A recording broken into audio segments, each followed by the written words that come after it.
ಪರಮ ಪೂಜ್ಯರು ಬೆಟಗೇರಿ ಗ್ರಾಮಕ್ಕೆ ದಯಮಾಡಿಸಿದ್ದಾರೆ. ಅವರು ಸಪ್ತಭಜನಾ ಕಾರ್ಯಕ್ರಮಕ್ಕೆ ಆಶೀರ್ವಾದವನ್ನ ಮಾಡಿ ಈಗ ನಮ್ಮೆಲ್ಲರಿಗೂ ಆಶೀರ್ವಚನವನ್ನು ನೀಡಿದ್ದಾರೆ. ದಯಮಾಡಿ ಎಲ್ಲರೂ ವೇದಿಕೆ ಮುಂಭಾಗಿರ್ತಕ್ಕಂಥ ಆಸನದಲ್ಲಿ ಆಸೀನರಾಗಬೇಕಲ್ಲಿ ತಮ್ಮಲ್ಲಿ ವಿನಿಸಿಕೊಳ್ತಾ ಇದ್ವಿ.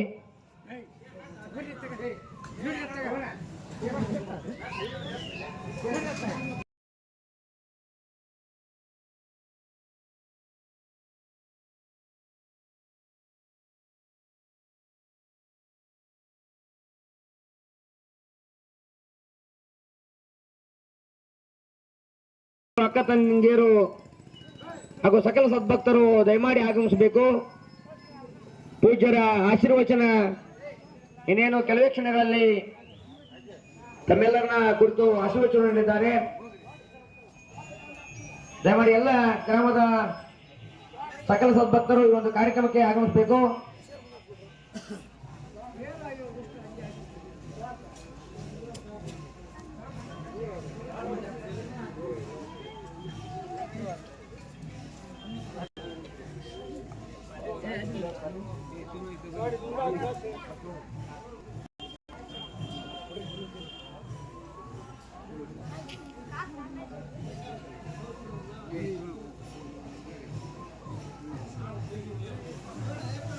ದಯಮಾಡಿ ವೇದಿಕೆ ಮುಂಭಾಗಕ್ಕೆ ಎಲ್ಲ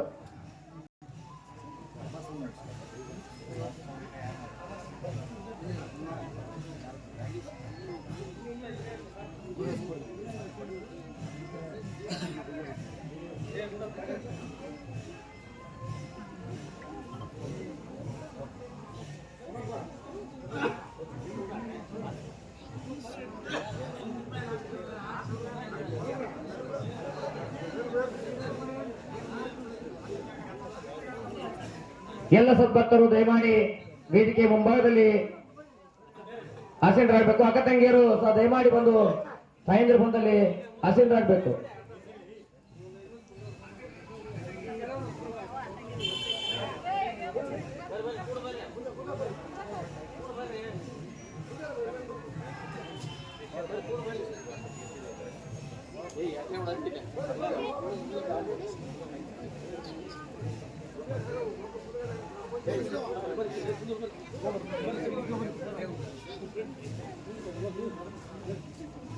ಓಂ ನಮಃ ಶಿವಾಯ.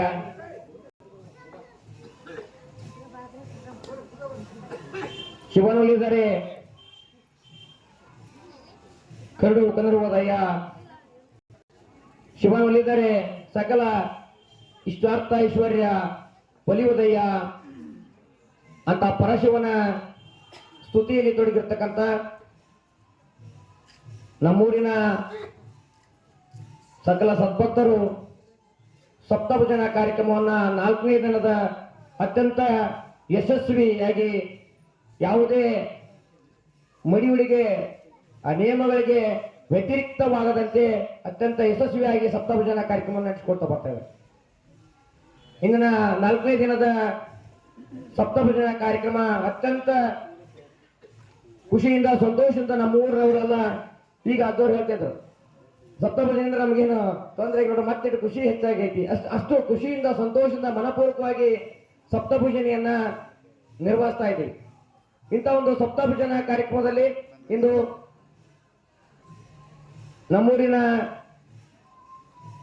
ಭಕ್ತರೊಂದಿಗೆ ಸದಾ ನಮ್ಮೂರಿನವರೇ ಹಾಗೆ ನಮ್ಮೂರಿನ ಹಿತಚಿಂತನೆಯಲ್ಲಿ ಯಾವಾಗಲೂ ನಮ್ಮೂರಿನ ಹಿತಚಿಂತನೆಯನ್ನ ಬಯಸ್ತಕ್ಕಂಥ ನಮ್ಮ ಅಳವಂಡಿಯ ಶ್ರೀಗಳು ಶ್ರೀ ಶಟಸ್ಥಲ ಬ್ರಹ್ಮ 108 ಶ್ರೀ ಸಿದ್ದೇಶ್ವರ ಶಿವಾಚಾರ್ಯ ಮಹಾಸ್ವಾಮಿಗಳು ಇಂದು ಮರೂರು ರಾಜ್ಯ ಶಿವಾಚಾರ್ಯ ಮಹಾಸ್ವಾಮಿಗಳು ಇಂದು ಬೆಟಗೇರಿ ಗ್ರಾಮಕ್ಕೆ ಆಗಮಿಸಿ ಸಪ್ತಭಜನಾ ಕಾರ್ಯಕ್ರಮದಲ್ಲಿ ಕುರಿತು ಆಶೀರ್ವಚನ ಅದರಲ್ಲಿ ತೊಡಗಿಕೊಂಡು ಆಶೀರ್ವಚನ ನೀಡಲು ನಮ್ಮೂರಿಗೆ ಆಗಮಿಸಿದ್ದಾರೆ. ಮಹಾಸ್ವಾಮಿಗಳಲ್ಲಿ ನಾವು ವಿನಂತಿಸಿಕೊಂಡಾಗ ಅವ್ರು ನೀವು ಯಾವಾಗ ಹೇಳ್ತೀರ ಅವಾಗ ಬರ್ತೀವಪ್ಪ ಅಂತ ಒಂದು ಮಾತನ್ನು ಹೇಳಿದ್ರು. ಯಾವಾಗಲೇ ಬೆಟಗೇರಿ ಜೊತೆಗೆ ಯಾವಾಗಲೂ ಅವಿನಾಭಾವನ ಸಂಬಂಧವನ್ನು ಹೊಂದಿದ್ದಾರೆ. ಅಂತ ಒಂದು ಶಿವಯೋಗಿಗಳು ತಪಸ್ವಿಗಳು ನಮ್ಮ ಶಾಲೆ ನಮ್ಮ ಗ್ರಾಮಕ್ಕೆ ಆಗಮಿಸಿದ್ದು ನಮ್ಮೆಲ್ಲರಿಗೂ ಬಹಳ ಸಂತೋಷವಾದ ಸಂಗತಿ. ಅವರಿಗೆ ಮತ್ತೊಮ್ಮೆ ಜೋರಾದ ಚಪ್ಪಾಳೆಯೊಂದಿಗೆ ಗೌರವಪೂರ್ವಕವಾಗಿ ಅವರ ಬೆಟಗೇರಿ ಗ್ರಾಮಕ್ಕೆ ಸ್ವಾಗತವನ್ನು ಕೋರ್ತಾ ಇದ್ದೀವಿ. ಅದರೊಟ್ಟಿಗೆ ಈ ಒಂದು ಆಶೀರ್ವಚನೆ ಕಾರ್ಯಕ್ರಮದಲ್ಲಿ ವೇದಿಕೆ ಮೇಲೆ ಇರ್ತಕ್ಕಂಥ ಸಕಲ ಗ್ರಾಮದ ಗುರುದೈವದವರು ಹಾಗೂ ದುರ್ಗಾದೇವಿ ಸಂಘದ ಯಾವತ್ತು ಹಿರಿಯರು ಮುಖಂಡರು ಗ್ರಾಮದ ಸಕಲ ಸದ್ಭಕ್ತರನ್ನ ಮತ್ತೊಮ್ಮೆ ಮಗದೊಮ್ಮೆ ಹಾಗೂ ಅಕ್ಕ ತಂಗಿಯರನ್ನ ಅಣ್ಣ ತಮ್ಮಂದಿರನ್ನ ಹಾಗೂ ಎಲ್ಲ ಯುವ ಮಿತ್ರರನ್ನ ಸಪ್ತಭಜನೆಯಲ್ಲಿ 4 ದಿನಗಳ ಕಾಲ ಹಗಲು ರಾತ್ರಿ ಏನದೆ ಭಜನೆಯಲ್ಲಿ ತೊಡಂತ ಎಲ್ಲ ಸದ್ಭಕ್ತವನ್ನ ಮತ್ತೊಮ್ಮೆ ಮಗದೊಮ್ಮೆ ಸ್ವಾಗತವನ್ನು ಕೋರ್ತಾ ಈ ಸಪ್ತಭಜನೆಯ ಕಾರ್ಯಕ್ರಮದ ಕುರಿತು ಹಾಗೂ ಈ ಆಶೀರ್ವಚನ ಕಾರ್ಯಕ್ರಮದ ಕುರಿತು ನಮ್ಮ ಗುರುಗಳು ಆದಂತ ವೇದಮೂರ್ತಿ ಗುರುಬಸಯ್ಯ ಬೃಹನ್ಮಠ ಇವರು ಒಂದೆರಡು ಪ್ರಾಸ್ತಾವಿಕ ನುಡಿಗಳನ್ನ ಹೇಳ್ಬೇಕಂತೇಳಿ ಅವನ್ನ ವಿನಿಸ್ಕೊಳ್ತಾ ಇದ್ದೀನಿ.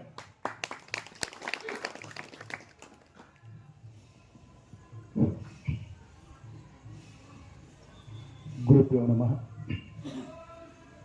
ಗುರುಬ್ರಹ್ಮ ಗುರು ವಿಷ್ಣು ಗುರುದೇವ ಮಹೇಶ್ವರ ಗುರು ಸಾಕ್ಷಾತ್ ಪರಬ್ರಹ್ಮ ತಸ್ಮೈ ಶ್ರೀ ಗುರುವೇ ನಮಃ. ಗುರುವೇ ಸರ್ವಲೋಕಾನಾಂ ಸಜೀವೋಹರಣಂ ನಿಧೇ ಸರ್ವವಿದ್ಯಾನಾಂ ದಕ್ಷಿಣಮೂರ್ತಿ ನಮಃ. 1008 ಮರುಳಾರಾಧ್ಯ ಶಿವಾಚಾರ್ಯರ ಪಾದಕ್ಕೆ ಅನಂತ ಕೋಟಿ ಪ್ರಣಾಮಗಳನ್ನು ಸಲ್ಲಿಸುತ್ತಾ, ಯಾವತ್ತು ಬಟಗೇರಿ ಗ್ರಾಮದ ದುರ್ಗಾದೇವಿ ಭಜನಾ ಸಂಘ ಹಾಗೂ ಮುಪ್ಪಶ್ರೀ ಭಜನಾ ಸಂಘ ಹಾಗೂ ಮಳೆಮಲ್ಲೇಶ್ವರ ಭಜನಾ ಸಂಘ ಹಾಗೂ ಗ್ರಾಮದ ಎಲ್ಲ ಗುರು ಹಿರಿಯರಿಗೂ ತಾಯಂದರಿಗೂ ನನ್ನ ಶರಣಾರ್ಥಿಗಳು. ಮಳೆ ಎಲ್ಲಿ ಆಗಿಲ್ಲ, ಆದರೂ ಕೂಡ ನಾವು ಪರಮಾತ್ಮನ ಮೊರೆ ಹೋಗಬೇಕಂತ. ಹರ ಮುನಿದರೆ ಗುರು ಕಾಯುವನು. ಹರ ಅಂದರೆ ಈಗೇನದಲ್ಲ, ಅವನ ಹರ. ಗುರುಗಳಂದ್ರೆ ಇಂಥ ಗುರುಗಳು.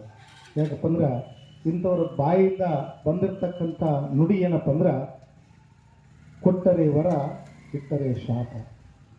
ಇಂಥವ್ರ ನುಡಿಯನ್ನು ನಾವು ಕೇಳಬೇಕು. ಯಾಕಂದ್ರೆ ಇಂಥ ಒಂದು ಕಾರ್ಯಕ್ರಮದಲ್ಲಿ ನಾವೆಲ್ಲರೂ ಫಸ್ಟ್ ಏನ್ತೀವಪ್ಪ ಅಂತಪ್ಪ, ಒಂದು ದಿವಸ ಬಂದ್ವಿ, 4 ಮಂದಿ ಕಲ್ತ್ವಿ, ಹಿಂಗೆ ಸಪ್ತಭಜನೆ ಹಚ್ಚಬೇಕಂತ ಹೇಳಿ ಅಂದತ್ನಾಗ ನಾವೊಂದು ತೀರ್ಮಾನ ಮಾಡಿದ್ವಿ, ಬೇಡ ಊರು ದೈವಿದ್ಯ ಇರ್ತಿದ್ದು. ಯಾಕಂದ್ರೆ ಸಪ್ತ ಅಂದ್ರೆ ಒಟ್ಟ ಬಿಟ್ಟು ಬಿಡಲಾರ್ದ 7 ದಿವಸ ಸತತವಾಗಿ ಶಿವನ ಧ್ಯಾನವನ್ನು ಮಾಡಬೇಕಾಗ್ತದೆ. ಅದಕ್ಕಾಗಲಿ ಏನಪ್ಪ ಅಂದ್ರೆ ಊರಿಗೆ ಡಂಗೂರವನ್ನು ಸಾರಿಸಿ ಎಲ್ಲರೂ ದುರ್ಗಮ್ಮ ಗುಡಿಯ ಕುಂತು ತೀರ್ಮಾನ ಮಾಡ್ಕೊಂಡು ಅಂದಾಗ ಎಲ್ಲ ಭಕ್ತಾದಿಗಳು ಬಂದು ಅದಕ್ಕೆ ಸಹಕಾರ ಮಾಡಿದರು. ಇವತ್ತು ಮಲ್ಲಜ್ಜ ಆಗಿರ್ಬೋದು, ಹೇಮರೆಡ್ಡಿಯವರು, ಇವರು ಹನುಮಂತ ಆಗಿರ್ಬೋದು, ಇನ್ನಿತರ ಎಲ್ಲ ಬಸವರಾಜ, ಎಲ್ಲರೂ ಇದಕ್ಕೆ ಏನಪ್ಪ ಅಂದ್ರೆ ಎಲ್ಲರೂ ಸಹಕಾರ ಮಾಡಿ. ಆಮೇಲೆ ದೊಡ್ಡ ದೊಡ್ಡ ಹಿರಿಯರವರು, ಪುಟ್ರಪ್ಪ ಅವರು ಎಲ್ಲರೂ ಬಂದು ಇದಕ್ಕೆ ಏನು ಮಾಡಿದ್ರು ಗೊತ್ತೇನು, ಇಲ್ಲ ಅದನ್ನು ಮಾಡಿರೋದು ಏನಾಗೋದಾಗಲಿ ನೋಡೋಣ ಅಂತ ಹೇಳಿದರು. ನೋಡು, ಮುದ್ದಾಬಳ್ಳಿಯಲ್ಲಿ ಮಾಡಿದರು. ಮುದ್ದಾಬಳ್ಳಿಯಲ್ಲಿ ಮಾಡಿ ಅವತ್ತು ಮುಕ್ತಾಯ ದಿವಸನ ಮಳೆ ಆಯಿತು. ಅಂದ ತಕ್ಷಣ ಏನಪ್ಪ ಅಂದ್ರೆ, ಭಗವಂತನಲ್ಲಿ ನಂಬಿ ಕೆಟ್ಟವರಿಲ್ಲವೋ ಮನುಜ ಅಂತೆ, ನಂಬಿ ಕೆಟ್ಟವರಲ್ಲಿ. ಅದಕ್ಕೆ ಭಗವಂತ ನೀನೊಲೆದರೆ ಕೊರಡು ಕನರುವುದಯ್ಯ, ನೀನೊಲಿದರೆ ಬರಡು ಹಯನವಾಗುವುದಯ್ಯ, ನೀನೊಲಿದರೆ ಸಕಲ ಪಣಿ ಪದಾರ್ಥಗಳಯ್ಯ ಕೂಡಲ ಸಂಗಮ ದೇವ ಅಂತೆ.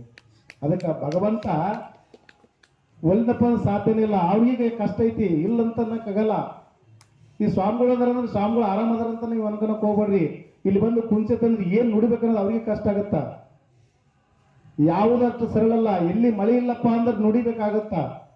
ನುಡಿದರೆ ಮುತ್ತಿನ ಹಾರದಂತಿರಬೇಕು ಅಂತ ಹೇಳ್ತಾರಲ್ಲ, ಹಾಗೆ ನುಡಿದ್ರೆ ಏನ್ ನುಡಿಬೇಕನ್ನೋದು ಅರ್ಥ ಆಗಂಗಿಲ್ಲ, ಅಷ್ಟು ಕಷ್ಟ ಐತಿ. ಆದ್ರೂ ಕೂಡ ಈ ಒಂದು ಭಜನೆಯಲ್ಲಿ ಎಲ್ಲರೂ ನಾವೇನು ಮಾಡಿ ಮೀಟಿಂಗ್ ಮಾಡಿದ್ವಿ, ಬಂದ್ವಿ. ಅವ್ರನ್ನದೇ ಮುದುಕರು ಕೂಡ ಇದರಲ್ಲಿ ಪಾಲ್ಗೊಂಡ್ರು. ನಿಜವಾಗ್ಲೂ ಬಹಳ ಸಂತೋಷ ಆಗ್ತದೆ. ನಮ್ಗೆ ಎಲ್ಲಿ ಎಷ್ಟು ಕಷ್ಟ ಆಗ್ತದೆ ಅನ್ನಿದಾಗ ಹೆಂಗೆ ಮಾಡೋದಪ್ಪ ಅಂತೇಳಿ ನಾವು ಭಜನಾ ಸಂಘದವ್ರನ್ನ ಕೇಳಿದಾಗ ಏನಾರ ಯಾಕಾಗಲ್ರಿ ಕಡೆ 4 ಮಂದಿರ ಆಗೋಲ್ದಾಗ ನಾವು ಮಾಡೋಣ ಅಂತೇಳಿ ತೀರ್ಮಾನ ಮಾಡಿದ್ನಪ್ಪ ಅಂದ್ರ, ಇವತ್ತು ಪಾಳೆ ಅಂತಿದ್ದಪ್ಪ ನಮ್ಗೆ ಪಾಳೆನ ಬಂದಿಲ್ಲ, ಒಂದ ಪಾಳೆ ನಾವು ಮಾಡಿರೋದು. ಅದಕ್ಕೆ ಎಲ್ಲರೂ ಸಹಕಾರ ಮಾಡ್ಯಾರ. ಊರಾಗ ಎಲ್ಲರೂ ಬಹಳ ಸಹಕಾರ ಕೊಡಕತ್ತಾರ. ಆಮೇಲೆ ಪರಸ್ಥಳದಿಂದ ಬಂದ್ರು. ಮೊನ್ನೆ ಮೈನಳ್ಳರು ಬಂದಿದ್ರು, ಇವತ್ತು ಬೆಳಗ್ಗೆ ಮೋರಳವ್ರು ಬಂದಿದ್ರು, ಈ ತಿಗಿರಿಯರು ಬಂದಾರ. ಅದಕ್ಕೆ ಭಕ್ತಿಗೆ ನಾನು ನೀನು ಅನ್ಬೇಕಾಗಿಲ್ಲ, ಒಡ ಹುಟ್ಟಿದವರ ಅಣ್ತಂಬಳ ಆಗ್ಬೇಕಾಗಿಲ್ಲ, ಕನ್ಯಾ ಕೊಟ್ಟತ್ನೇ ಮಾವ ಆಗ್ಬೇಕಾಗಿಲ್ಲ. ಆದ್ರೆ ಏನಪ್ಪ ಅಂದ್ರ ನಡೆದುಕೊಳ್ತಕ್ಕಂಥ ರೀತಿ, ನಡೆ, ನುಡಿ ನಮ್ಮಲ್ಲಿ ಸರಿ ಇರ್ಬೇಕಂತೆ. ನಾವು ಮಾಡೋದನ್ನಪ್ಪ ದಾನವನ್ನು ಮಾಡು, ಫಲವನ್ನು ಅಪೇಕ್ಷಿಸಬೇಡ ಅಂತ ಭಗವಂತ ಯಾವ ರೀತಿಯಿಂದ ಮಾಡ್ತಾನ. ನಾವೇನಪ್ಪ ಅಂದ್ರ ಮಾಡೋ ಕರ್ತವ್ಯ ಐತಿ, ನಾವು ಮಾಡ್ಬೇಕು ಇಷ್ಟೇ. ಅದಕ್ಕೆ ತಾವೆಲ್ಲರೂ ಸಹಕಾರ ಕೊಟ್ಟಿರಿ. ಇನ್ನು ಎಷ್ಟಪ್ಪ ಅಂದ್ರೆ ಇವತ್ತು 4 ದಿವಸ ಮುಗಿತು. ಇನ್ನು 3 ದಿವಸ ಸತತವಾಗಿ ನಾವು ಮಾಡಿ ಕಡೆಯ ದಿನ ಎಲ್ಲರೂ ನಮಗೆ ಸಾಧ್ಯವಾದಷ್ಟು ಪ್ರಸಾದ ಸೇವೆಯನ್ನ ಮಾಡೋಣ. ಅನ್ನದಾನಕ್ಕಿಂತ ಮುನ್ನದಾನವಿಲ್ಲಂತೆ. ಅದಕ್ಕೆ ಗ್ರಾಮಕ್ಕೆ ದಾನ ಧರ್ಮ ಮಾಡುವುದು, ಅನ್ನ ಸಂತರ್ಪಣೆ ಮಾಡುವುದರಿಂದ ಗ್ರಾಮ ಒಳ್ಳೆಯದಾಗಿರ್ತದೆ. ಸಪ್ತ ಹಚ್ಚುವುದರಿಂದ ಸುತ್ತ 7 ಹಳ್ಳಿಗೂ ಕೂಡ ಒಳ್ಳೆಯ ಸಮೃದ್ಧಿ ಮಳೆ ಬೆಳೆ ಆಗುತ್ತಂತ ಹೇಳಿ ಹಿಂದಿನ ಹಿರಿಯರು ಹೇಳ್ತಕ್ಕಂಥ ಮಾತು ಈ ರೀತಿ ಆಗೈತಿ. ಏನೋ ವರ್ಣನ ಕೃಪೆ ಯಾವ ರೀತಿ ನಮಗೆ ಆಗ್ತಾ ಇಲ್ಲ ಏನೋ ಅವ್ರಿಗೋಸ್ಕರವಾಗಿ ಇಲ್ಲೇ ಮಕ್ಕಳ ಬಿಸಿಲಿಂದ ಕೆಳಗಡೆ ಎಲ್ಲಲ್ಲಿ ಆಗ್ಯದ. ಇವತ್ತಿಲ್ಲ ನಾಳೆ ನಮಗೂ ಆಗಬಹುದು. ಆ ಭಗವಂತನಲ್ಲಿ ನಾವೆಲ್ಲರೂ ನಮ್ರ ಭಾವದಿಂದ ಬೇಡಿಕೊಂಡು ನಾವೆಲ್ಲರೂ ಆ ಒಂದು ಕಾರ್ಯಕ್ರಮದಲ್ಲಿ ಭಾಗಿಯಾಗಿ ನಾವು ಇವತ್ತು ಶಿವಯೋಗಿಗಳ ಆಶೀರ್ವಾದ ವಚನವನ್ನ ಕೇಳಿ ಪುನೀತರಾಗೋಣ ಅಂತ ಹೇಳ್ತಕ್ಕಂಥ ಮಾತನ್ನು ಹೇಳಿ ಪ್ರಾಸ್ತಾವಿಕ ಭಾಷಣವನ್ನ ನಾನು ಮುಗಿಸ್ತಾ ಇದ್ದೇನೆ.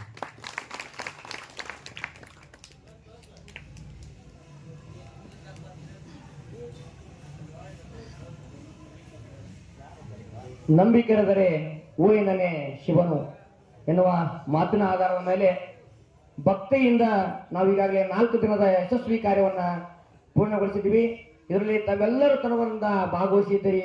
ಆ ಎಲ್ಲರಿಗೆ ಮತ್ತೊಮ್ಮೆ ಧನ್ಯವಾದಗಳನ್ನು ಅರ್ಪಿಸ್ತಾ ಇಂದಿನ ನಮ್ಮ ಗ್ರಾಮಕ್ಕೆ ಆಗಮಿಸಿ ಆಶೀರ್ವಾಚನವನ್ನು ನೀಡ್ತಕ್ಕಂಥ ಪರಮ ಪೂಜ್ಯರಿಗೆ ನಮ್ಮ ಬೆಟಗೇರಿ ದುರ್ಗಾದೇವಿ ಭಜನಾ ಸಂಘ ಹಾಗೆಲ್ಲ ಭಜನಾ ಸಂಘಗಳ ವತಿಯಿಂದ ಗೌರವ ಸಮರ್ಪಣೆ, ನಂತರ ಪೂಜ್ಯರಿಂದ ಆಶೀರ್ವಚನ. ಎಲ್ಲ ಹಿರಿಯರು ಬಂದು ಗೌರವ ಸಮರ್ಪಣೆಯನ್ನ ಮಾಡಬೇಕು.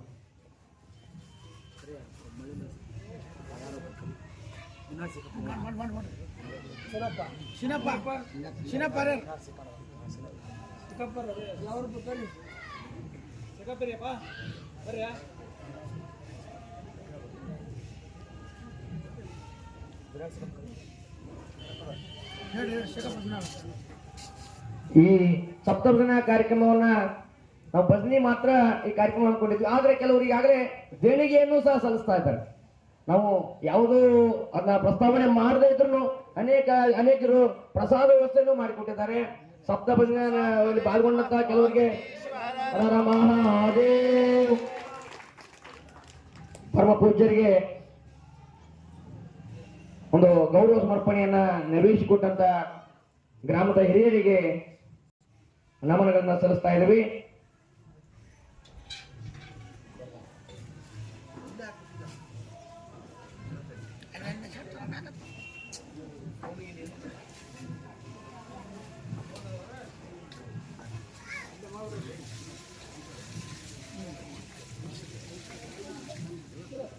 ಇದೀಗ ಬೆಟಗೇರಿಗೆ ಆಗಮಿಸಿ ಸಪ್ತಭಜನ ಕಾರ್ಯಕ್ರಮ ಯಶಸ್ವಿಯಾಗಲಿ ಅಂತ ಹೇಳಿ ಆಶಿಸ್ತಾ ತಮ್ಮ ಆಶೀರ್ವಚನವನ್ನ ನಮಗೆ ದಯಪಾಲಿಸಬೇಕಂತ ಹೇಳಿ ಗುರುಗಳಿಗೆ ವಿನಿಸ್ಕೊಳ್ತಾ ಅವರಿಗೆ ವೇದಿಕೆ ನೀಡ್ತಾರೆ.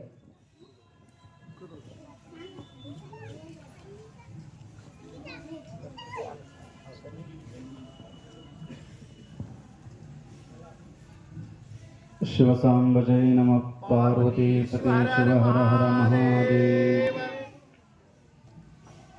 ಜೋಳಿಗೆಯ ಹಿಡಿದುಕೊಂಡೇ ಹುಟ್ಟಿದೆ, ಇಂದಿಗೂ ಜೋಳಿಗೆ ತಪ್ಪಿಲ್ಲ, ಜೋಳಿಗೆಯದೇನೋ ತಪ್ಪಿಲ್ಲ. ಅರಿವೆಯ ಜೋಳಿಗೆ ಹೋಗಿ ಅರಿವಿನ ಜೋಳಿಗೆ ಬಂದಿದೆ, ತುಂಬುವ ಜೋಳಿಗೆ ಹೋಗಿ ತುಂಬದ ಜೋಳಿಗೆ ಬಂದಿದೆ. ಈ ಜೋಳಿಗೆಯ ಹಿಡಿದು ತಿರುಗಿದೆ ತೆರೆಯ ದೊರೆಗಳ ಅರಿವಿನ ಮನೆ ಮನೆಗೆ. ಒಟ್ಟಿದೆ ಬರಿ ಜೋಳಿಗೆಯ ಅವರೆದುರಿಗೆ, ನೀಡಿದರವರು ಬೇಡಿದುದ ಬೇಡದುದ. ಓಡಿ ಬಂದೆ ಮನೆಗೆ ನೋಡುವ ಆತುರದಿಂದ, ತೆರೆದೆ ಜೋಳಿಗೆಯ ಉಕ್ಕುವ ತವಕದಿಂದ. ನೋಡಿದೆ ಕೂಡಿದೆ ಬಾಡಿದೆ, ಬರಿದೋ ಬರಿದು ಜೋಳಿಗೆ, ಸಾಲದುದ್ದಕ್ಕೆ ತೂತು ಬಿದ್ದ ಜೋಳಿಗೆ. ಈ ಜೋಳಿಗೆಯನ್ನು ಹೊಲೆದುಕೊಳ್ಳಲು ಶ್ರದ್ಧೆಯ ದಾರ, ಶುದ್ಧಿಯ ಸೂಜಿ ನೀಡ ಎಲ್ಲ ನೀಡುವ ಸ್ವತಂತ್ರ ಧೀರ ಸಿದ್ದೇಶ್ವರ, ಸ್ವತಂತ್ರ ಧೀರ ಸಿದ್ದೇಶ್ವರ. ಸದಾವಕಾಲ ಸ್ಮರಣೀಯರಾದ ನಾಡಿನ ಎಲ್ಲ ಮಹಾತ್ಮರನ್ನ, ಪುಣ್ಯ ಪುರುಷರನ್ನ, ದಾರ್ಶನಿಕರನ್ನ, ಬಸವಾದಿ ಶಿವಶರಣರನ್ನ ಸ್ಮರಣೆ ಮಾಡಿಕೊಂಡು ಈ ಒಂದು ಸುಂದರ ಸಮಾರಂಭದಲ್ಲಿ ಪಾಲ್ಗೊಂಡಿರುವಂಥ ಗ್ರಾಮದ ಜಂಗಮ ಮೂರ್ತಿಗಳೇ, ಭಕ್ತ ಬಂಧುಗಳೇ, ವಾತ್ಸಲ್ಯ ಮೂರ್ತಿಗಳಾಗಿರುವ ತಾಯಂದಿರೇ, ಮುದ್ದು ಮಕ್ಕಳೇ, ಸರ್ವ ಸಮಾಜದ ಹಿರಿಯರೇ, ಅವರಿವರೆನದೆ ತಮ್ಮೆಲ್ಲರಿಗೂ ಶರಣು ಶರಣಾರ್ಥಿಗಳು. ಇದು ಒಂದು ವಿಶೇಷ ಕಾರ್ಯಕ್ರಮ. ಇದು ಬೆಟಗೇರಿಯಲ್ಲಿ ನಡೀತಾ ಇರುವಂಥ ಕಾರ್ಯಕ್ರಮ. ನಾವು ಇಲ್ಲಿ ಭಜನೆಯನ್ನು ಮಾಡುತ್ತಾ ಇದ್ದೇವೆ. ಭಜನೆಯನ್ನು ಯಾವ ಕಾರಣಕ್ಕೆ ಮಾಡುತ್ತಾ ಇದ್ದೇವೆ ಅಂತಂದರೆ, ಸಾಕಷ್ಟು ಬಂಗಾರವನ್ನು ನೀಡು ಅಂತ ಹೇಳಿ ಭಜನೆಯನ್ನು ಮಾಡ್ತಾ ಇಲ್ಲ. ಮತ್ತೆ ಯಾವುದಕ್ಕಾಗಿ ಭಜನೆಯನ್ನು ಮಾಡ್ತಾ ಇದ್ದೇವೆ? ಇಲ್ಲಿಂದ ಮನೆಗೆ ಹೋದ ತಕ್ಷಣ ಮನೆ ತುಂಬ ಟ್ರೆಜೋರಿಯಲ್ಲಿ ಸಾಕಷ್ಟು ನೋಟು ಹೆಚ್ಚಾಗಲಿ ಅಂತ ಹೇಳಿಯೂ ಕೂಡ ಇಲ್ಲಿ ಭಜನೆಯನ್ನು ಮಾಡ್ತಾ ಇಲ್ಲ. ಮತ್ತು ನಾವೆಲ್ಲ ಯಾವ ಕಾರಣಕ್ಕಾಗಿ ಭಜನೆಯನ್ನು ಮಾಡ್ತಾ ಇದ್ದೀವಿ? ಸಿರಿ ಸಂಪತ್ತು ಇದು ಯಾವುದಕ್ಕಾಗಿಯೂ ಕೂಡ ನಾವು ಭಜನೆಯನ್ನು ಮಾಡ್ತಾ ಇಲ್ಲ. ಸೃಷ್ಟಿಗೆ ಮೂಲನಾಗಿರುವಂಥ, ದೇಹದೊಳಗೆ ಸದಾವಕಾಲ ನೆಲೆಸಿರುವಂಥ, ನಮ್ಮೆಲ್ಲರ ಬದುಕಿಗೆ ಬೆಳಕಾಗಿರುವಂಥ ಭಗವಂತನ ಸ್ಮರಣೆಯನ್ನು ಮಾಡ್ತಾ ನಾವು ಭಜನೆಯನ್ನು ಮಾಡ್ತಾ ಇದ್ದೀವಿ. ಯಾರ ಹತ್ರ ಹಣ ಇಲ್ಲ ಇವತ್ತು? ಎಲ್ಲರ ಹತ್ರ ಹಣ ಇದೆ. ಯಾರ ಹತ್ರ ಸಂಪತ್ತಿಲ್ಲ? ಎಲ್ಲರ ಮನೆಯಲ್ಲಿಯೂ ಸಾಕಷ್ಟು ಸಂಪತ್ತಿದೆ, ಬೇಕಾದಷ್ಟು ಸಂಪತ್ತಿದೆ. ಮನೆ ಇದೆ, ಆಸ್ತಿ ಇದೆ, ವಾಹನಗಳಿದ್ದಾವೆ, ಹೊಲಗಳಿದ್ದಾವೆ, ಎಲ್ಲ ಇದ್ದಾವೆ. ಹೌದು, ಕರೆ. ನಮಗೆ ಅವಶ್ಯವಾಗಿ ಬೇಕಾಗಿರುವಂಥದ್ದು ಯಾವುದು? ಈಗ ನಮಗೆ ಬೇಕಾಗಿರುವಂಥದ್ದು ಮಳೆ, ವರುಣನ ಆಗಮನ ನಮಗೆ ಆಗಬೇಕಾಗಿದೆ. ಯಾವ ಮಂತ್ರವನ್ನು ಹೇಳ್ತಾ ನಾವು ಭಜನೆಯನ್ನು ಮಾಡ್ತಾ ಇದ್ದೇವೆ ಇಲ್ಲಿ? ನಿಮಗೆಲ್ಲರಿಗೂ ಕೂಡ ಗೊತ್ತಿದೆ. ಎಲ್ಲರೂ ಅಲ್ಲಿ ಒಳಗಡೆ ಯಾವ ಮಂತ್ರವನ್ನು ಪಠಿಸ್ತಾ ಇದ್ದಾರೆ ಅಂತಂದರೆ, ಷಡಾಕ್ಷರ ಮಂತ್ರವನ್ನು ಪಠಿಸ್ತಾ ಇದ್ದಾರೆ. ನಮ್ಮ ನಾಡಿನಲ್ಲಿ ಶಾಸ್ತ್ರಗಳಲ್ಲಿ ಹೇಳಿಕೊಂಡು ಬರ್ತಾರೆ. ಅಷ್ಟಾಕ್ಷರಿ ಮಂತ್ರವನ್ನು ಹೇಳಿಕೊಂಡು ಬರ್ತಾರೆ, ಪಂಚಾಕ್ಷರಿ ಮಂತ್ರವನ್ನು ಹೇಳಿಕೊಂಡು ಬರ್ತಾರೆ, ಷಡಾಕ್ಷರ ಮಂತ್ರವನ್ನು ಹೇಳಿಕೊಂಡು ಬರ್ತಾರೆ, ದ್ವಯಾಕ್ಷರ ಏಕಾಕ್ಷರ ಮಂತ್ರವನ್ನು ಕೂಡ ಉಲ್ಲೇಖವನ್ನು ಮಾಡ್ತಾರೆ. ಇಲ್ಲಿ ಹೇಳ್ತಾ ಇರುವಂಥ ಮಂತ್ರ ಯಾವುದು ಅಂತಂದರೆ, ಓಂ ನಮಃ ಶಿವಾಯ ಎನ್ನುವಂತಹ ಮಂತ್ರವನ್ನು ಹೇಳ್ಕೊಂಡು ಬರ್ತಾ ಇದ್ದಾರೆ. ಈ ಮಂತ್ರದ ಕುರಿತಾಗಿ ಋಷಿಗಳು ಏನು ಹೇಳ್ತಾರೆ ಅಂತಂದ್ರೆ, ಸಪ್ತಕೋಟೇಶು ಮಂತ್ರೇಶು ಮಂತ್ರೋ ಪಂಚಾಕ್ಷರ ಮಹನ್ ಅಂತ ಹೇಳಿ ಕರೆದುಕೊಂಡು ಬರ್ತಾರೆ. ಅಂದ್ರೆ 7 ಕೋಟಿ ಮಂತ್ರಗಳಿದಾವಂತ. ಆ 7 ಕೋಟಿ ಮಂತ್ರಗಳಲ್ಲಿ ಶ್ರೇಷ್ಠವಾಗಿರುವಂತ, ಪರಮ ಪವಿತ್ರವಾಗಿರುವಂತ ಮಂತ್ರ ಯಾವುದು ಅಂತಂದ್ರೆ ನಮಃ ಶಿವಾಯ. ಅದಕ್ಕೆ ಓಂ ಅನ್ನು ಸೇರಿಸಿದ್ರೆ ಓಂ ನಮಃ ಶಿವಾಯ ಎನ್ನುವಂತಹ ಮಂತ್ರ ಅದು ಉಚ್ಚಾರಣೆಯಲ್ಲಿ ಬರ್ತಾ ಇದೆ. ನಮ್ಮ ದೇಹದಲ್ಲಿ ಚಕ್ರಗಳು ಅಂತ ಬರ್ತವೆ. ಮೂಲಾಧಾರ ಚಕ್ರ, ಸ್ವಾಧಿಷ್ಠಾನ ಚಕ್ರ, ಮಣಿಪೂರ ಚಕ್ರ, ಅನಾಹತ ಚಕ್ರ, ವಿಶುದ್ಧಿ, ಆಜ್ಞಾ ಸಹಸ್ರಾರ ಅಂತ ಹೇಳಿ ಆ ಓಂ ನಮಃ ಶಿವಾಯ ಎನ್ನುವಂಥ ಮಂತ್ರ ಏನಿದೆಯಲ್ಲ, ಆ ಓಂ ನಮಃ ಶಿವಾಯ ಮಂತ್ರ ದೇಹದ ಒಂದೊಂದು ಚಕ್ರಕ್ಕೂ ಕೂಡ ಅದು ಸಂಬಂಧಪಟ್ಟಿದೆ ಅಂತ ಹೇಳಿ ಜ್ಞಾನಿಗಳು ಹೇಳ್ಕೊಂಡು ಬರ್ತಾರೆ. ಆ ಓಂ ನಮಃ ಶಿವಾಯ ಮಂತ್ರವನ್ನು ಹೇಳೋದ್ರಿಂದ ಏನಾಗ್ತದೆ ಅಂತಂದ್ರೆ, ಆ ಪರಿಸರ ಶುದ್ಧೀಕರಣ ಆಗ್ತದೆ. ಅಷ್ಟೇ ಅಲ್ಲ, ಅಲ್ಲಿ ಕಾಸ್ಮಿಕ್ ಎನರ್ಜಿ, ಡಿವೈನ್ ಎನರ್ಜಿ ಏನಾಗ್ತದೆ ಅಂತಂದ್ರೆ, ಯಾರು ಆ ಮಂತ್ರವನ್ನು ಪದೇ ಪದೇ ಉಚ್ಚಾರ ಮಾಡ್ತಾರಲ್ಲ, ಆ ಮಂತ್ರದ ಉಚ್ಚಾರದಿಂದ, ನಾವು ಹೇಳುವಂತ ಮಂತ್ರದ ಉಚ್ಚಾರದಿಂದ ಅದು ಯಾರಿಗೆ ಸಂದೇಶ ಹೋಗ್ತದೆ ಅಂತಂದ್ರೆ, ಸಾಕ್ಷಾತ್ ಭಗವಂತನ ಸನ್ನಿಧಿಗೆ ಸಂದೇಶ ಹೋಗ್ತಾ ಇದೆ. ಅದಕ್ಕೆ ಭಗವಂತ ಎಚ್ಚರಗೊಂಡು ಏನು ಮಾಡ್ತಾನೆ ಅಂತಂದ್ರೆ, ನನ್ನ ಭಕ್ತರು ನನಗಾಗಿ ಇಷ್ಟೆಲ್ಲ ಪ್ರಾರ್ಥನೆಯನ್ನು ಮಾಡುತ್ತಾ ಇದ್ದಾರೆ, ಸ್ವಲ್ಪ ಅವರ ಕೋರಿಕೆಯನ್ನು ನಾನು ಕೇಳಬೇಕು ಎನ್ನುವಂಥ ವಿಚಾರವನ್ನು ಆತ ಮಾಡ್ತಾನಂತ. ಅದಕ್ಕೆ ಬೆಟಗೇರಿ ಗ್ರಾಮದಲ್ಲಿ ಇವತ್ತು ಸಪ್ತ ಭಜನಾ ಕಾರ್ಯಕ್ರಮ. ಯಾಕೆ ಭಜನೆಯನ್ನು ನಾವು ಮಾಡಬೇಕು? ನಿಮಗೆಲ್ಲ ಒಂದು ಪ್ರಶ್ನೆ ಹೊರ್ತದೆ, ಭಜನೆ ಮಾಡಿದ್ರನ್ನ ಮಾತ್ರ ಮಳೆ ಬರ್ತದೇನು? ದೇವರ ನಾಮಸ್ಮರಣೆಯನ್ನು ಮಾಡೋದ್ರಿಂದ ಮಾತ್ರ ಮಳೆ ಬರ್ತದೇನು? ನಿಮಗೆಲ್ಲ ವಿಚಾರ ಬರ್ಬೋದದು. ಅದಕ್ಕೆ ಮಹಾತ್ಮರು ಹೇಳ್ಕೊಂಡು ಬರ್ತಾರೆ, ದೇವ ಮಂದಿರ ಭಜನೆ ಪೂಜೆ ಪ್ರಸಾದಗಳು ಜೀವನದ ಅಲಂಕಾರ ಮನಸ್ಸಿನ ಉದ್ಧಾರ ಅಂತ ಹೇಳ್ಕೊಂಡು ಬರ್ತಾರೆ. ಯಾಕೆ ಭಜನೆಯನ್ನು ಮಾಡಬೇಕು ಅಂತಂದ್ರೆ, ದೇವ ಮಂದಿರ ಭಜನೆ, ದೇವಸ್ಥಾನಕ್ಕೆ ಹೋಗಿ ಆ ದೇವಸ್ಥಾನದ ಅಲ್ಲಿರುವಂತ ಭಗವಂತನ ಸನ್ನಿಧಿಯಲ್ಲಿ ನಾವು ಭಜನೆಯನ್ನ ಮಾಡೋದ್ರಿಂದ ಏನಾಗ್ತದೆ ಅಂತಂದ್ರೆ ಜೀವನದ ಅಲಂಕಾರ ಮನಸ್ಸಿನ ಉದ್ಧಾರ ಅಂತ ಹೇಳ್ಕೊಂಡು ಬರ್ತಾರೆ. ಅಂದ್ರೆ ನಾವು ತೊಡುವಂತ ಬಟ್ಟೆ ಆಭರಣಗಳು ಇವು ಯಾವುದು ಕೂಡ ಅಲಂಕಾರ ಅಂತ ಅಲ್ಲೇನು ಅಂತ ಕೇಳ್ಬೋದು ನೀವು. ಅವು ಎಲ್ಲವೂ ಕೂಡ ದೇಹಕ್ಕೆ ಬೇಕು. ಆದ್ರೆ ಮನುಷ್ಯನ ಮನಸ್ಸನ್ನ ಒಂದು ಶ್ರೇಷ್ಠ ಮಾರ್ಗಕ್ಕೆ, ಒಳ್ಳೆಯ ಮಾರ್ಗಕ್ಕೆ ಕರೆದುಕೊಂಡು ಹೋಗ್ತಕ್ಕಂತ ಒಂದು ಸಾಧನ ಬೇಕಲ್ಲ. ಅದಕ್ಕೆ ಏನಂತ ಕರೆದುಕೊಂಡು ಬಂದಿದ್ದಾರೆ ಅಂತಂದ್ರೆ ಭಜನೆ ಭಜನೆ ಅಂತ ಕರೆದುಕೊಂಡು ಬಂದಿದ್ದಾರೆ. ಆ ಭಜನೆಯನ್ನ ಮಾಡೋದ್ರಿಂದ ಏನಾಗ್ತದೆ ಅಂತಂದ್ರೆ ಮನಸ್ಸಿನ ಉದ್ಧಾರ ಆಗ್ಲಿಕ್ಕೆ ಸಾಧ್ಯ ಆಗ್ತದೆ. ಮತ್ತೆ ಭಾವವಂ ಕ್ಷುಲ್ಲ ಜಗದಿಂದ ಮೇಲುವಯುವ. ನಮ್ಮೆಲ್ಲರ ಮನಸ್ಸಿನಲ್ಲಿ ಭಾವನೆಗಳು ಬರ್ತಾವೆ, ಒಳ್ಳೆಯ ಭಾವನೆಗಳು ಬರ್ತಾವೆ ಮತ್ತು ಕೆಟ್ಟ ಭಾವನೆಗಳು ಬರ್ತಾವೆ. ಹೆಚ್ಚಾಗಿ ನಾವೇನು ಮಾಡ್ತೀವಿ ಅಂತಂದ್ರೆ ಒಳ್ಳೆಯ ಭಾವನೆಯನ್ನು ಸ್ಮರಣೆ ಮಾಡೋದಿಲ್ಲ. ಈಗ ನೀವೆಲ್ಲ ಸಾಮಾನ್ಯವಾಗಿ ವ್ಯವಹರಿಸುವಾಗ, ಜೀವನವನ್ನು ಮಾಡುವಾಗ ಏನು ಮಾಡ್ತೀರಿ ಅಂತಂದ್ರೆ ಬೇರೆಯವರದ್ದನ್ನೇ ಮಾತಾಡ್ತಿರ್ತೀರಿ, ಬೇರೆಯವರ ವಿಚಾರಗಳನ್ನೇ ಗಮನ ಕೊಡ್ತಾ ಇರ್ತೀರಿ. ಅವು ಎಲ್ಲವೂ ಏನಂತಾರೆ ಅಂತಂದ್ರೆ ಮಹಾತ್ಮರು ಕ್ಷುಲ್ಲ ಅಂತ ಹೇಳ್ತಾರೆ. ಅವೆಲ್ಲ ಸಣ್ಣವು. ಮತ್ತು ಅದಕ್ಕಿಂತ ಉನ್ನತವಾಗಿರುವಂಥದ್ದು ಯಾವುದು ಅಂತಂದ್ರೆ ಈ ಭಾವನೆಯನ್ನ ಮೇಲ್ವೈಯುವಂತ. ಅದು ಯಾವುದು ಅಂತಂದ್ರೆ ಅದು ನಮ್ಮ ಭಾವನೆಗಳನ್ನ ಉನ್ನತ ಸ್ತರಕ್ಕೆ, ಒಳ್ಳೆಯ ವಿಚಾರದೆಡೆಗೆ ಕರೆದುಕೊಂಡು ಹೋಗುವಂತ ಶಕ್ತಿ ಯಾವುದಕ್ಕಿದೆ ಅಂತಂದ್ರೆ ನೀವೇನು ಇವತ್ತು ದೇವಸ್ಥಾನದಲ್ಲಿ ಹಚ್ಚಿರಲ್ಲ, ಸಪ್ತ ಭಜನಾ ಕಾರ್ಯಕ್ರಮಕ್ಕೆ ಆ ಶಕ್ತಿ ಇದೆ ಎನ್ನುವಂಥದ್ದನ್ನು ನೀವೆಲ್ಲರೂ ಕೂಡ ನೆನಪಿನಲ್ಲಿ ಇಟ್ಕೊಳ್ಬೇಕಾಗ್ತದೆ. ನಮ್ಮ ಭಾವನೆಯನ್ನ, ಸಣ್ಣ ಮನಸ್ಥಿತಿಯನ್ನ ಒಳ್ಳೆಯ ಮನಸ್ಥಿತಿಯನ್ನಾಗಿ ವಿಶಾಲ ಭಾವನೆಯನ್ನು ಕೊಡುವಂತ ಶಕ್ತಿ ಯಾವುದಕ್ಕಿದೆ ಅಂತಂದ್ರೆ ಭಜನೆಗಿದೆ. ಇವತ್ತೆಲ್ಲ ನೀವು ಹೊರದೇಶದಲ್ಲಿ ನೋಡಬಹುದು, ಬೇರೆ ಬೇರೆ ದೇಶಗಳು, ಅನೇಕ ದೇಶಗಳಿದ್ದಾವೆ. ನಿಮಗೆ ಆಶ್ಚರ್ಯ ಆಗ್ತದೆ. ಹೊರದೇಶದ ಒಬ್ಬ ಹೆನ್ರಿ ಫೋರ್ಡ್ ಅಂತ ಹೇಳಿ ಒಬ್ಬ ದೊಡ್ಡ ಶ್ರೀಮಂತ ಆತ. ಆ ಹೆನ್ರಿ ಫೋರ್ಡನಿಗೆ ಒಬ್ಬನೇ ಒಬ್ಬ ಮಗ ಇರ್ತಾನೆ.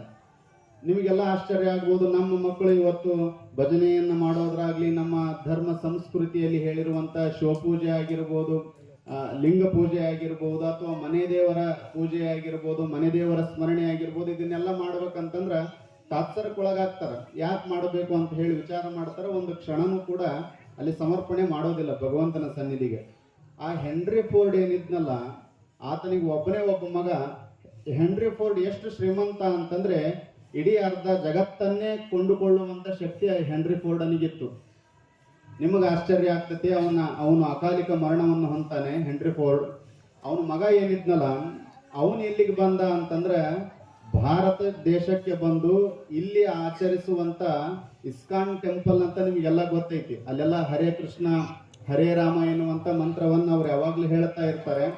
ಆ ಇಸ್ಕಾನ್ ಟೆಂಪಲ್ಗೆ ಬಂದು ತನ್ನೆಲ್ಲ ಆಸ್ತಿಯನ್ನ, ಚರ ಅಸ್ಥಿರ ಇರುವಂತ ಎಲ್ಲ ಸಂಪತ್ತನ್ನ, ಆಸ್ತಿಯನ್ನ ಆ ದೇಶದ ಬಡವರಿಗೆ ಕೊಟ್ಟು ಭಾರತ ದೇಶಕ್ಕೆ ಬಂದು ಹರೇ ಕೃಷ್ಣ ಹರೇ ರಾಮ ಎನ್ನುವಂತ ಮಂತ್ರವನ್ನು ಉಚ್ಚರಿಸ್ತಾನೆ ಅಂತಂದ್ರೆ ನಮ್ಮ ನಾಡಿನ ಹಿರಿಯರು, ನಮ್ಮ ಋಷಿ ಮುನಿಗಳು, ನಮ್ಮ ಶರಣರು ನಮಗೆ ಹಾಕಿಕೊಟ್ಟಿರುವಂತ ಮಾರ್ಗದೊಳಗೆ ಎಷ್ಟು ವಿಜ್ಞಾನ ಇದೆ ಎನ್ನುವಂಥದ್ದನ್ನ ನಾವು ಮೊದಲೆಲ್ಲ ಅರ್ಥ ಮಾಡಿಕೊಳ್ಬೇಕಾಗಿದೆ.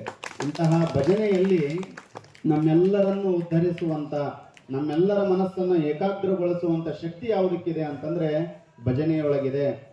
ಭಾವ, ರಾಗ, ತಾಳಗಳನ್ನ ಒಳಗೊಂಡಂತ ದೇಶ ಯಾವುದು ಅಂತಂದ್ರೆ ಭಾರತ ದೇಶ ಅಂತ ಹೇಳಿ ಕರೆಸಿಕೊಂಡು ಬರ್ತಾ ಇದೆ.